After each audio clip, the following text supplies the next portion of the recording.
Бүгін болса эксперимент кылабыз. Биздин организмди мына алоэ кантип тазалайт, сок алоэ. Например, бул таза суу, бул биздин тыныч организмибиз да. А буга биз эмне кылабыз? Йод.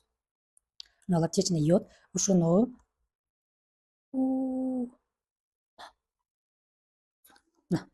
ушуну куюп көрөбүз.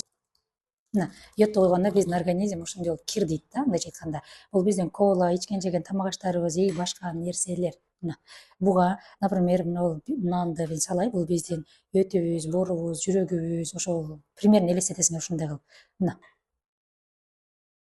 салганда мына бул нан уже көгөрүп карайып кетти.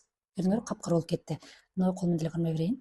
Мына биз если немелерди жеген болсок, ички организмди тазалап турбаган болсок, ушул сыяктуу эле баардык нерселер ушундай карайып кетет, если биз очищение кылбаган болсок. Например, ушуну мына таза сууга салайын. Мен суу менен деле очищение кылып алам дегендерге мына сууга салалы.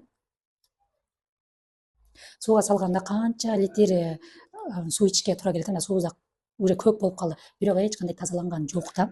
Но биз мына сок алоэни ичкенде кандай кылып тазалайт? Азыр мына көргүлө. Сууну да көкмөк кылып койду, нан дагы капкара ойдон турат. Бул кир суубуз. Мына сок алоэни куюп көрөм. Сок алоэни ушул нан турганга эле салып атам. Бул нанды элестеткиле, бооруңар, жүрөгүңөр, ички организмиңер. Чайкап коеюнчу.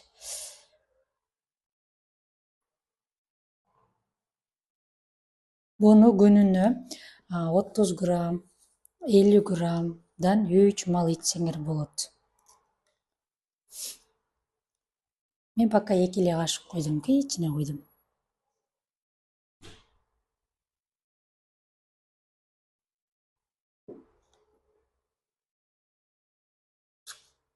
Мына суу тазаланып атат. Мына элестеткиле, боор, бөйрөк, жүрөк, боо деп атпаймынбы? Бул дагы тазаланып атат. Мен пока 3 эле кашык койдум. Эми элестеткиле, 30 грамм, 50 грамм, 100 граммдан күнүнө 3 мал ичкенде биздин организм кандай тазаланат. Мына почти таптаза болуп калды.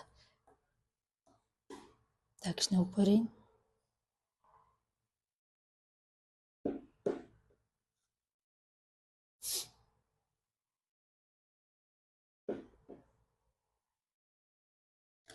Мынаны мисалы буга кайра салып көрөм.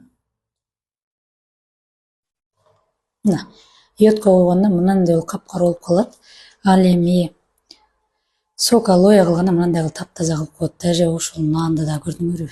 Таптаза болуп калды. Даже ушуга эле же болбосо мына капкара болгондун үстүнө алоэ куюп көрөйүн.